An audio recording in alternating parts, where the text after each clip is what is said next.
നടി റീമ മരിച്ചു. സ്വപ്നങ്ങൾ ബാക്കി. ഇനി ആഷിഖ്. ഹം ആപ്കെ ഹെ കോൻ, കൽ ഹോ ന ഹോ, ആഷിഖ്. ഇത്തരത്തിലുള്ള ഹിറ്റ് ചിത്രങ്ങൾ നാം വീണ്ടും വീണ്ടും കാണേണ്ടിവരും ഈ സുന്ദരമുഖം കാണാൻ. ബോളിവുഡിന്റെ അമ്മ മുഖം റീമ ലാഗു 59-ാം വയസ്സിൽ നമ്മെ വിട്ടുപോകുമ്പോൾ ആ വിടവ് നികത്താൻ ബോളിവുഡിന് ഒത്തിരി പരിശ്രമിക്കേണ്ടിവരും.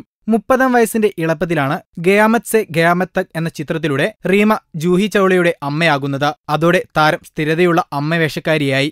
ഷാറൂഖ് ഖാൻ, സൽമാൻ ഖാൻ, ആമിർ ഖാൻ, ഗോവിന്ദ, മാധുരി ദീക്ഷിത്, സഞ്ജയ് ദത്ത് എന്നുവേണ്ട ഒന്നാംനിരക്കാരുടെയും താഴെത്തട്ടിലുള്ളവരുടെയും അമ്മയായി തിളങ്ങിയ റീമ ലാഗു നല്ല സൗന്ദര്യം തുളുമ്പുന്ന അമ്മയായിരുന്നു.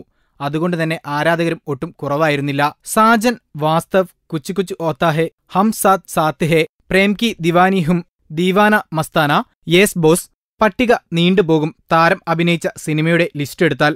കൂടാതെ സീരിയലിലും റീമ തന്റെ മികവ് കാട്ടിയിരിക്കുന്നു. ശ്രീമാൻ ശ്രീമതി, തൂത്തു മേമെ എന്നിവ മിനി സ്ക്രീനിലെ താരത്തിന്റെ ഹിറ്റ് സീരിയലുകളാണ്. ഒരസുഖവും അലട്ടിയിരുന്നില്ല റീമയെ. എന്നാൽ ഇന്നലെ ചെറിയൊരു നെഞ്ചുവേദനയെ തുടർന്ന് മുംബൈ അന്തേരിയിലെ കോകിലാബൻ ആശുപത്രിയിൽ എത്തിച്ചതായിരുന്നു. എന്നാൽ ആശുപത്രിയിലെത്തിയിട്ടും ആ ജീവൻ 2 മണിക്കൂറേ ശരീരത്തിൽ നിന്നുള്ളൂ. എല്ലാം വേഗം കഴിഞ്ഞു. ബോളിവുഡ് നമുക്ക് തന്ന ആ ജനപ്രിയ അമ്മ എല്ലാവരെയും ഞെട്ടിച്ച് വിടവാങ്ങി. ഭർത്താവ് വിവേക് ലാഗു. ഇന്ത്യൻ പ്രധാനമന്ത്രി നരേന്ദ്രമോദിയും സോണിയയും ഈ മരണത്തിൽ അഗാധ ദുഃഖം രേഖപ്പെടുത്തി. കൂടെ ഞങ്ങളും ദുഃഖത്തിൽ പങ്കുചേരുന്നു. Film court. ഞങ്ങളുടെ അഭ്യർത്ഥന മാനിച്ച് സബ്സ്ക്രൈബ് ചെയ്തവർ 1,00,000 കവിഞ്ഞിരിക്കുന്നു.